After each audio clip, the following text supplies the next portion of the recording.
We all have that one family member that we wish didn't exist, right? Well, what about a family member that you're not sure ever existed in the first place? This is My Uncle Matt Never Existed by Bohemian Couch Potato. My family and I have been going through a very strange experience over the last couple of months. It's hard to even put into words or explain what is going on. I guess I can just start off from where it all started to feel off. A few months back, my family had a big get-together. My parents both have two siblings. They all got married and had some kids. Well, all of them except Uncle Matt. He never got married or had kids. That means I have 10 cousins. My aunts and uncles all live within 2 hours of us, so we've all grown up together. That being said, we don't normally have all my aunts and uncles in a house at once. This was a rare occasion to have a family meal when they were all free. I will not be naming every single family member in this post because that seems like a lot of information, and honestly, you've already gotten more information about my family than you ever wanted. But I promise this context is important. Okay, enough with my babbling. Let's talk about what happened that weird night. My parents and I went over to my Aunt Margot and Uncle Ken's house for a barbecue in the backyard. The backyard felt loud and chaotic. I tried to stay out of the way and get the night over with. I was honestly just there for the free food. We were all sitting down at a big table outside. I was so focused on making sure none of the napkins went flying in the wind, I wasn't listening to the conversation. My Aunt Margot came over to the table with a plate of really burnt hot dogs. My mom immediately started to laugh at the sight of them. Is burning food genetic or something? How on earth do you guys always do that to food? The Jensens need to leave the cooking to the Millers, my mom said with a sarcastic giggle. Uncle Ken looked at her confused. What are you on about, Liz? Uncle Ken snapped back. I mean, Margot burnt the hot dogs, and Matt always burns food when he cooks. Remember we had to ban him for months from cooking because we had to order takeout like 3 times in a row? Everyone at the table laughed, recalling their memories. Sighs of recollection bounced back and forth from person to person when my dad spoke up in Aunt Margot's defense. Honey, what are you talking about? Matt is your brother. I really shouldn't have to remind you of that. My mom rolled her eyes in response to my dad. I spoke up because I was suddenly confused about which side of the family Uncle Matt was actually on. You would think I would naturally just know that, but all of my aunts and uncles act like siblings and call each other their siblings. My grandparents often refer to their son/daughter-in-laws as just their kids, so it isn't something I always think about. Wait, I'm confused. Whose side is Uncle Matt on? What is the joke? I don't get it. I asked, but was only met with a laugh from all the parents at the table. I finally got an answer from my mom following the silence of the joke that somehow went over my head. Don't be silly, baby. Matt is your dad's brother. As the words left her mouth, half the table looked confused. Liz, what are you talking about? He is on your side. He is a Miller, my Aunt Margot said as she scraped off the burnt edges of her hot dog. Okay, now I'm with Amanda. I don't get the joke, my mom said while looking at me with narrow, inquisitive eyes, and then at the rest of the group. Wait, everyone slow down, Aunt June said, speaking up for probably the first time in the night. This is dumb. Matt is not Liz and I's brother. He has to be on the Jensen side of the family. I sat at the table watching my family in silence. Their eyes darted back and forth. They stopped laughing and were all just scratching their heads. After a few minutes, my mom got out her phone. She found an old family photo from when she was a kid. In the photo were her, my grandparents, my Uncle Paul, and my Aunt June. Nothing out of the ordinary. After looking at the picture, Aunt Margot got out her phone and looked for an old childhood photo. Aha, found one, she stated as she showed off the photo on her phone. Yet again, the photo was normal. It had my grandparents, my dad, Aunt Margot, and Aunt Susan. The next hour consisted of both sides of the family going back and forth showing photos, none of them with Uncle Matt in them. I had a few of my cousins there, but they all lost interest once they ate. I, on the other hand, couldn't be pulled away. I was engrossed in learning where the heck Uncle Matt came from. They kept talking back and forth. They figured maybe he wasn't anyone's sibling. Maybe he was related by marriage or a second cousin twice removed that I just called Uncle Matt because that was the easiest thing to call him. We all have a relative like that, right? I know an easy solution you might be thinking of is to just call him up. That's also what I said, but he was working and they didn't want to interrupt him. But guess what? I needed answers, so I decided to call him. However, when I looked at my phone, I couldn't find him in my contacts. I looked through it multiple times. I remember texting him about something a few days back, so he should have been in my text history. Still, nothing. After being weirded out by his contact being gone, I mentioned out loud that someone should call him, regardless of him being at work. No one agreed with me, but once I told them his contact was missing from my phone, they all got curious and looked to see if he was missing for them too. We were all in shock to find him missing from all our phones. The family started to dig through their camera rolls and any digital libraries they had to try and find any photo of him. Uncle Andrew thought he had a photo of the back of him, but we soon found that we all remembered him looking differently. Uncle Andrew showed a picture of the back of a bald man who looked pretty tall. Aunt June called him crazy and recalled him having long, curly red hair. It wasn't like we hadn't seen him in a year or that he was some kind of distant memory. I saw the guy last week.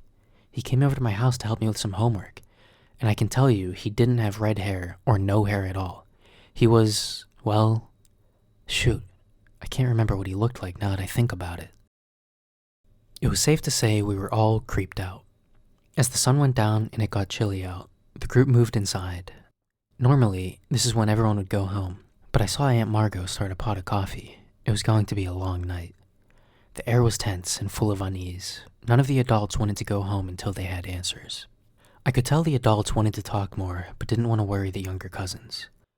My older cousin Maddie clearly didn't care about anything that was going on. She just wanted to sleep. We convinced her to take my 3 young cousins into the basement so they could all get some sleep. But not me. I was infested. Uncle Matt and I are close. We see each other all the time.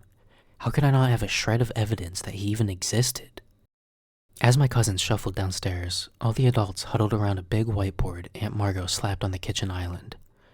They started to write down everything they could remember, what he looked like, the last time they saw him, memories of him. None of it was coherent. It seemed he was a completely different person in all of our memories, even if it was a memory where multiple people were around. One of the only things that we could all agree on was that the Jensens always thought he was on the Miller side of the family, and the Millers always thought he was on the Jensen side. My mom recalled a story of Matt and my dad going to a lake to fish, but the hook got stuck on Matt's hat and went flying. My dad told us he remembered my mom telling him the same exact story many times. Everyone had memories of stories where he was on the other side of the family. Soon everyone was on the phone with a new family member trying to tell them the situation and asking what they thought about everything. My aunts and uncles were talking to relatives on the phone I didn't know I had. Relatives that probably only met Matt a couple times at best. All I heard was one dead end at a time. No one knew where he came from or where he went. So the big question was, who is Matt? Was he just some random guy who weaseled his way into the family, telling one side of the family one thing and the other side another? Or was it something so much worse? As the sun came up that Saturday morning, we were all still scratching our heads. The deeper we got into who Matt was, the more freaked out everyone got. I was honestly surprised they let me stay with them all night long. The more digging everyone did, the farther away we felt. The more rabbit holes we went down, the less real he seemed. We couldn't find any evidence that he ever existed. Some of us searched all over the internet for Matt Jensen or Matt Miller, and a few of us searched for other last names in the family.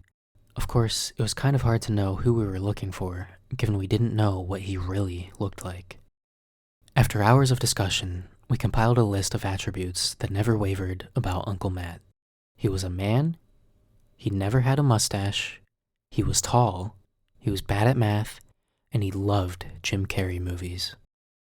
That might seem like a random grouping of facts, but that's because it was.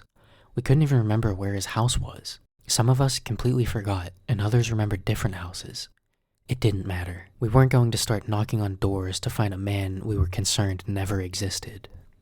We started to believe that as soon as we began to question who he was, he just simply started to fade away into nothingness. Like it was some kind of self-destruction on his own consciousness. It was around 9 a.m. that morning when people started to fall asleep on couches. The night before started with everyone being determined and saying the night wouldn't end until we found Uncle Matt. But here we all were, exhausted and with little to no answers. It felt like accepting defeat by napping on the couch, but we couldn't do much else. At 11 a.m., we all woke up to the sound of my cousins playing in the next room over. We all sat up and rubbed our eyes. You could practically see the gears turning in everyone's heads as they woke up from their stupors. I could tell when they realized their memories actually happened and it wasn't just a weird fever dream. My Aunt Margot stumbled to the kitchen while yawning and started to dig in the pantry for something substantial the kids could all eat. It was clear they had already raided the cookie stash. As the adults had a quiet conversation, we heard something come from my cousin Cass that made us freeze. "Yeah, remember last night when Uncle Matt gave us all those cookies? It was so much fun," my small cousin said with a hop and a skip. "Wait, Cass, get over here and say that again," my Uncle Andrew yelled in an attempt to sound intimidating, but came out with a voice crack. Cass walked over to us looking like a confused puppy who just got yelled at. "What did I do wrong, Uncle Andrew? I thought if Uncle Matt offered us cookies, I could have them." "Cass, you're not in trouble. This is very important. Are you telling me Uncle Matt was with you guys last night?" Uncle Andrew tried to say in a gentle tone to not scare Cass. "I mean, not the whole night, but he brought us all cookies and put a movie on for us. Then he said he wanted to go hang out with you guys upstairs," Cass told us with a quiet voice. Everyone started to frantically look around the room, looking for any evidence of him being there last night. We quickly asked the rest of the cousins if they saw Matt, and some kids did, and some didn't. I noticed something when I started to count the objects in the room. There were 10 adults and me upstairs last night, so there should have been 11 people in total, but I saw 12 plates out with the leftover crumbs from our late night pizza, 12 spots laid out for sleeping in the living room, and 12 mugs for cups of coffee. He was here last night. As I mentioned what I found, my dad said he remembered seeing him last night. He said Matt brought him some water. Uncle Paul said he saw him go to the bathroom, but couldn't remember him coming out. They mentioned how it felt like it never actually happened, but he managed to place the memory in them after the fact. How else would they see Uncle Matt right in front of them and not realize what was happening? I had a strange feeling that started to bubble up. I felt uneasy and restless. "Wait, something is off here," I said loudly to the room. "Everyone line up on the wall. I want to try something." For a second, they all looked at me confused. They normally wouldn't let me boss them around like that, but they were desperate and tired. All the adults lined up against the wall. As I walked by them, I counted out loud. Something strange happened. I counted 12 people, including me. None of the kids were lined up. I wasn't counting myself twice. There was an extra person. Uncle Matt wasn't just here last night. He was with us in the room at that moment. Other members of the family even tried to count. We did it over and over again, even adding one of the kids to the mix. But every single time, there was one extra person. But we still couldn't see him. How was he hiding in plain sight? Everyone ended up leaving my Aunt Margot's house that afternoon. We were all still extremely creeped out about the whole thing. But what could we do about it? Not much. It's not like Uncle Matt ever did anything violent. Mostly normal behavior, except for a few memories of him that were kinda weird. One of us remembered seeing him in the kitchen, stacking and unstacking bowls for hours. Another person remembered him once packing for a vacation, but his suitcase only had trash bags in it. And I have a memory of us sitting in front of a fireplace with him reading the instruction manual to a blender for a bedtime story. At least, those were the kind of memories we had in the beginning. As the weeks went on, we started to remember things that got more and more concerning. He showed up in our houses in the middle of the night, or buying us all hammers for Christmas. He once bought hundreds of dollars worth of knives and put them in my dad's car. Once we developed disturbing memories of him, we tried to tell the police. Of course, they couldn't find any evidence of his existence, so they couldn't help us. It didn't help our case that we couldn't even give them a last name. How on earth are they supposed to find a guy based on his name being Matt and no physical features? So who is Uncle Matt? I can say with 100% certainty, I have no clue. Is he a man? Is he an entity? Is he a figment of our imaginations? Or is he nothing at all? I don't know. And that's the worst part of all. He seems to always be around at family dinners. Most of the time I count the number of people, I end up with an extra person. He feels like a virus, always implanting a memory of himself being around, but in the moment, I never see him. It seems to be a family joke at this point, always leaving out an extra plate for him or something. In my opinion, no one is taking this situation seriously. I know he hasn't hurt anyone, but why should we wait for something to happen? I swear I can feel it when he shows up. The hairs on the back of my neck stand up. My family has given up on trying to figure out who or what Uncle Matt is, but I haven't. It feels like they have all just forgotten the disturbing memories of him. I swear the deeper I dig to find him, the worse the memories get. Like he is rotting and festering in my memories right before my eyes. I'm starting to think it's his attempt to stop me from looking for him. The fact that he is punishing me for looking for him makes my concern grow more and more. Why is he suddenly running now that I am onto him? Why is he so afraid of me finding him? And what will happen once I do find him? I will find you, Uncle Matt. I will find out what you are.